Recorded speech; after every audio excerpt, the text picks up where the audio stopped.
Mesdames et messieurs, soyez les bienvenus dans cette édition d'information. Installez-vous confortablement derrière votre lucarne joyeuse. Au sommaire de cette édition, le Sénégal sera inscrit sur la liste rouge des pays où les journalistes sont malmenés si le patron de Dakar Matin n'est pas libéré. Déclaration de Momar Diong à l'occasion du conseil des médias organisé ce mercredi à la Maison de la Presse pour s'offusquer de l'incarcération de Pape Alé Niang. Processus de retrait des cars rapides et cette place, la dynamique est enclenchée si l'on en croit les propos du coordinateur du Fonds de développement du transport terrestre lors d'un atelier de partage sur les études et activités liées à la modernisation du système de transport public. Enfin, autonomisation des femmes de la commune de Gueltapé face à Colobane. Durant 3 jours, les femmes ont bénéficié d'une formation sur le leadership politique et économique. Le développement de la commune doit se faire à travers les femmes. Les pages internationales et sportives mettront fin à tout ceci. Bonsoir encore une fois. Bienvenue à tous.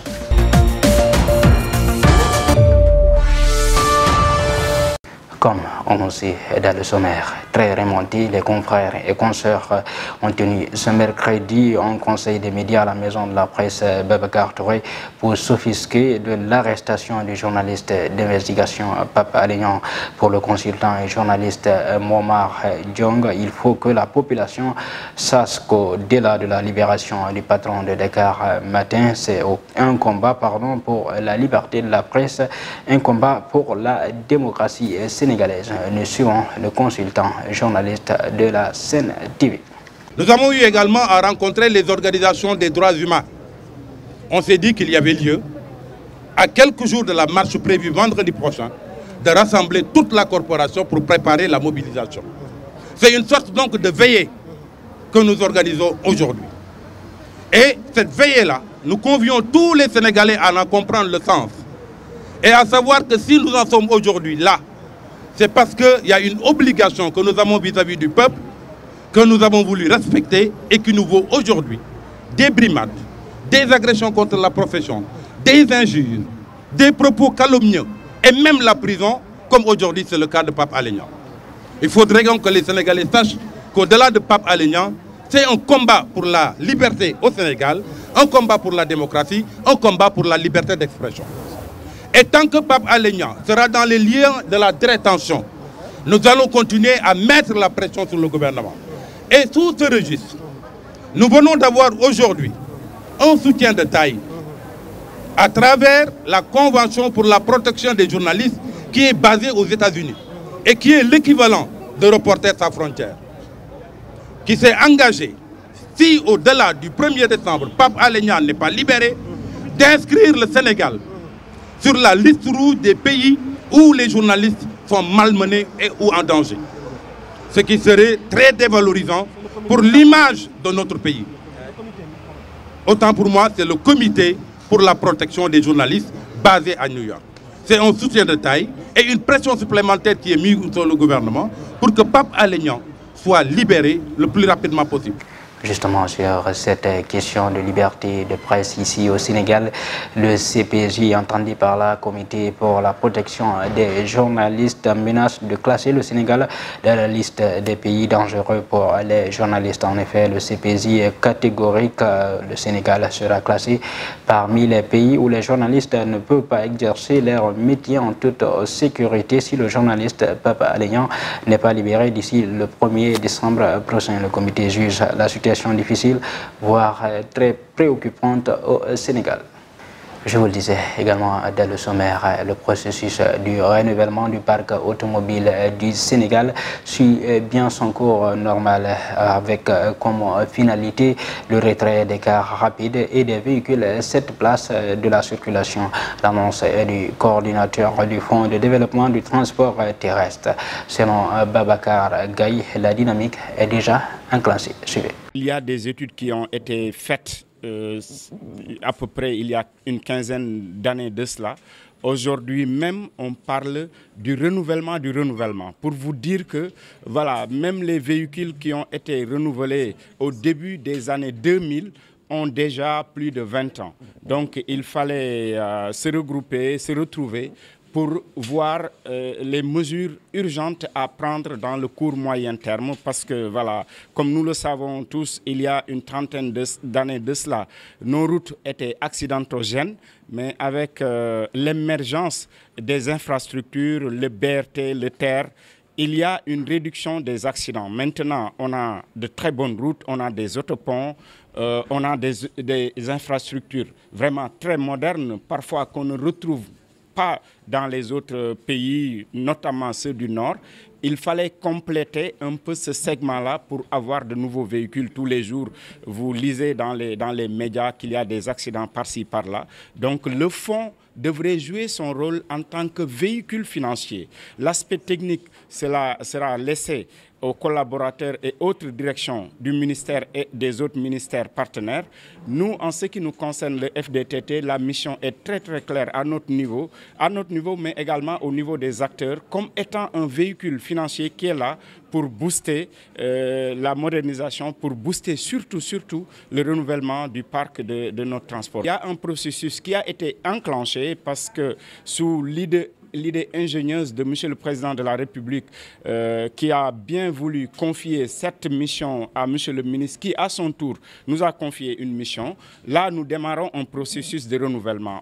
Présent à cet atelier de partage sur les études et activités liées à la modernisation du système de transport public, le secrétaire général du syndicat des transports routiers, Gora Khoma, dit adhérer au renouvellement du parc automobile du Sénégal. Cependant, pour le syndicaliste, le retrait du secteur de transport ne doit pas seulement concerner les cars rapides.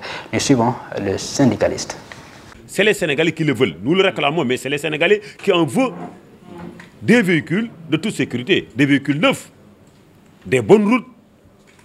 C'est ça. Donc, si maintenant le fonds est à côté de nous pour pouvoir financer alors ce renouvellement, nous ne pouvons dire que merci, un grand merci du président de la République, du ministre des Transports, mais aussi du Conseil et des Sénégalais aussi, puisque ça ne nous appartient pas. Nous sommes du secteur, mais si le transport maintenant est modernisé, les gares routières sont modernisées, c'est pour nous, mais c'est pour toute la population sénégalaise. Ils ne sont pas là pour forcer la main. Non, non, nous sommes là pour discuter. Surtout moi qui représente les acteurs de transport, on ne pourra pas accepter pour que le fonds torde la main des acteurs, mais nous sommes en phase de discussion. Il faut que la discussion continue pour qu'il n'y ait pas pour qu'on cherche des solutions, des meilleures solutions pour nous et pour les usagers. En tout cas, nous avons sollicité un renouvellement, mais pour ce qui reste maintenant, c'est à discuter et le Conseil est ouvert et il n'y a pas de problème. Les discussions vont continuer. Je crois qu'on trouve là les solutions les meilleures. Les cars rapides, il ne faut pas se limiter des cars rapides, puisque les 7 places aussi font partie, puisque c'est le calvaire total que les populations ont noté. On ne va pas se focaliser pour dire les cars rapides. Les cars rapides doivent disparaître. Mais les 7 places et autres catégories doivent aussi disparaître. Justement, en parlant de transport public, la collision entre une voiture 7 places et un minicar fait 2 morts et plusieurs blessés. L'accident a eu lieu ce mercredi dans la matinée à Kaolack, à hauteur du village Ker Ndiogu Dieng. Le véhicule de 7 places a violemment heurté le minicar de transport en commun qui était en direction du sens opposé. D'après Libération, les 2 passagers qui étaient à bord du véhicule 7 places sont morts sur le coup. Toutefois, les 2 corps sans vie ont été acheminés à la morgue de l'hôpital El Haj Ibrahima Niass de Kaolack. Les membres du groupe parlementaire Liberté, Démocratie et Changement se sont rendus ce mercredi à l'hôpital Aristide Le Dantec qui, vous le savez, dernièrement a suscité plusieurs interrogations avec la rénovation d'une partie de la structure sanitaire, ce qui a nécessité forcément un déplacement à Mamadou Lamine Thiam et son groupe parlementaire, mais qui n'a pas été aisé pour eux. Nous suivons l'honorable Mamadou Lamine Thiam. Il faut que nous alors, parce que le gouvernement il faut impérativement qu'on vienne ici pour savoir ce qui se passe, parce qu'on entend dire que le gouvernement a vendu les terres. En tout cas, on en parle beaucoup. C'est pour cela qu'on s'est dit, il faut faire vite avant que les plénières ne commencent ce jeudi. Au moins qu'on puisse organiser une séance de discussion. On a adressé une lettre au ministre qui nous a notifié qu'il l'avait reçue, dont je lui ai demandé de me permettre de venir ici. Ce n'est pas une demande, je l'ai alerté parce que c'est un équivoque. Un député ne demande pas. Il exige pour que quand tu viens, tu puisses faire une commodité. Il m'a répondu qu'il va me revenir et que je sois aux côtés du président de l'Assemblée nationale. Quand on fait ça, on n'en a pas à demander une permission au président. On le fait, qu'il soit au courant, c'est tout. Et que la localisation qu'on a fait dans les services partout là où les malades sont, on s'est dit qu'on doit reconstruire l'hôpital. Ça, c'est quelque chose qui inquiète les gens. On trouve que ça, c'est une précipitation et on a commencé le bâtiment. C'est pour cela qu'on a dit de venir visiter et poser des questions pour que quand on rend le plénière, le ministre reviendra toute question qu'on le demande. Et pareil pour les députés aussi. Je vous disais également dans le sommaire, autonomisation des femmes de la commune Gueltapé face Colobane. Après 3 jours de formation sur le renforcement du leadership politique et économique, les femmes de la commune ont bouclé ce mercredi un atelier dans les locaux de la mairie sous la présence effective du maire Abdel Aziz Mbaye. Selon lui, ces formations concernent l'ensemble des femmes de la commune. Nous suivons le maire Abdel Aziz Mbaye. Toutes les femmes leaders qui sont au niveau de la commune ont bénéficié de cette session de formation-là. Ça, c'est la dernière session de formation. Il y a entre le 13, le 14 et le 16, il y avait une autre session de formation. Donc nous faisons de façon inclusive des formations pour l'intérêt communautaire, pour l'intérêt de toutes les femmes, pour l'intérêt de toutes les jeunes. Nous travaillons sans exclusion aucune du tout. En réalité, le renforcement du leadership politique et financier des femmes, c'est pour leur autonomisation. Parce qu'aujourd'hui, dans le corps du projet FACE émergent, nous sommes avec l'UNIFP, nous sommes avec le PNUD, nous sommes avec l'ONIDI, nous sommes avec ONUFAM, nous sommes avec la FAO. Donc c'est tout le système des Nations Unies qui sont venus aujourd'hui ici, au niveau de la commune de Gueltapé face Colobane.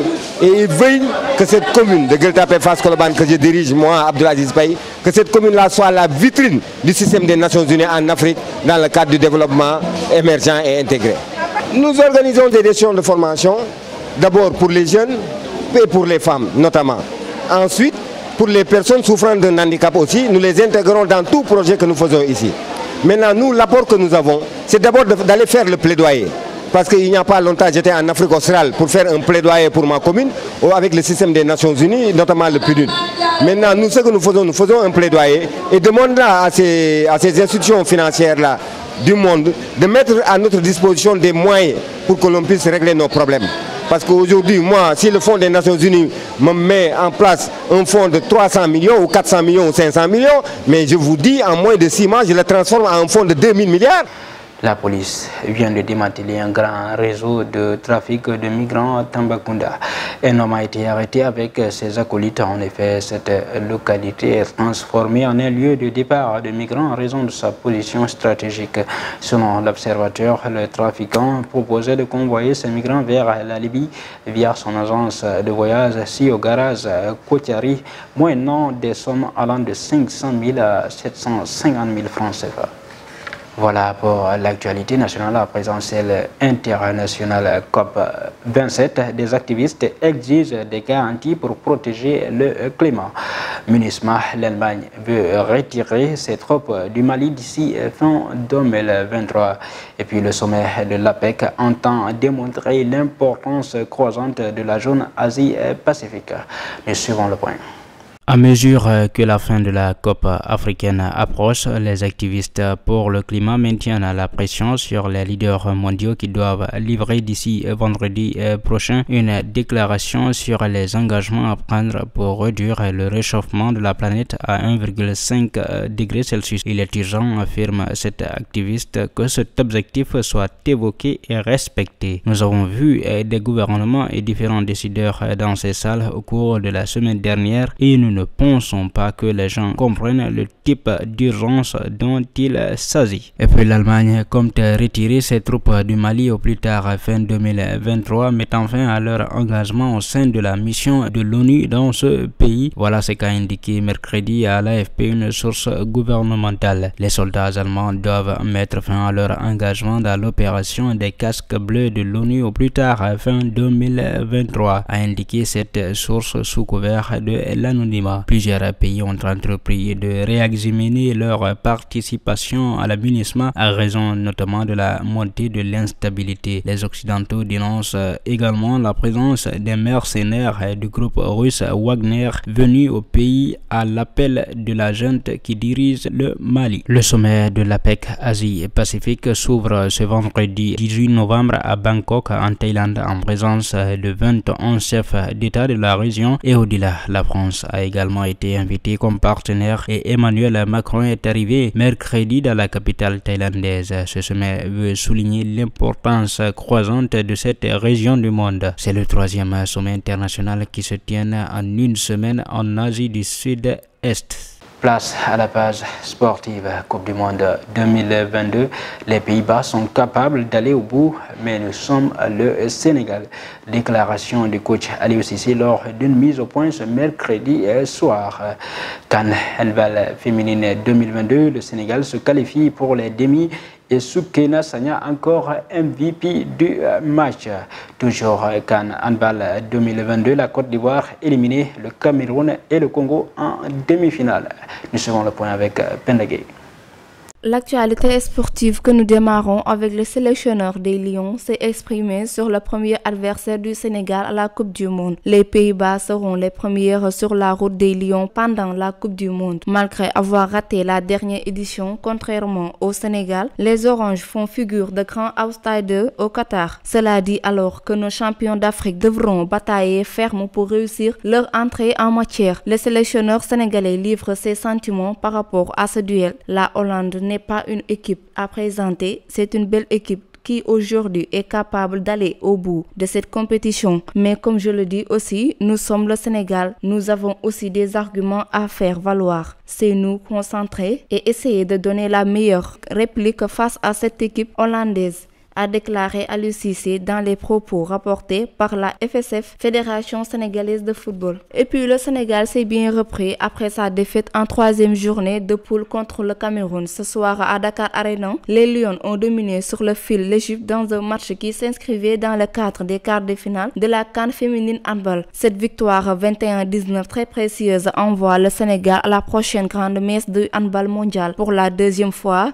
de son histoire. Ce succès, les joueuses de Yacine Messaoudi le doivent également à Soukeina Sagna, intraitable dans le jeu des Lions. La joueuse de handball club Celles-sur-Belle en France s'est distinguée avec ses coups d'éclat impressionnants. Autour de 3 buts, la performance de Soukeina Sagna de ce jour en a effet grandement contribué à la victoire des Sènes. Elle remporte logiquement le trophée MVP du match. C'est son 2e depuis le début de ce tournoi. Enfin, pour terminer, les Congolaises ont longtemps rivalisé avec leurs adversaires du jour avant de se céder en toute fin de rencontre. Menées à la pause de 4 points d'écart, elles ont fait preuve d'un très gros caractère pour revenir à égaliser 21-21 à 2 minutes de la fin. Mais les joueuses camerounaises très expérimentées ont gardé leur sang-froid jusqu'au bout. Amenées par Ekok Karichmon, la meilleure joueuse du match, les Lions indoptables terminent ce très physique duel sur un succès d'un point d'écart 23-22. L'autre quart de finale qui opposait la Côte d'Ivoire au Congo-Brazzaville s'est tourné en faveur des Diables Rouges 35-21. Les deux équipes qualifiées dans la foulée au prochain championnat du monde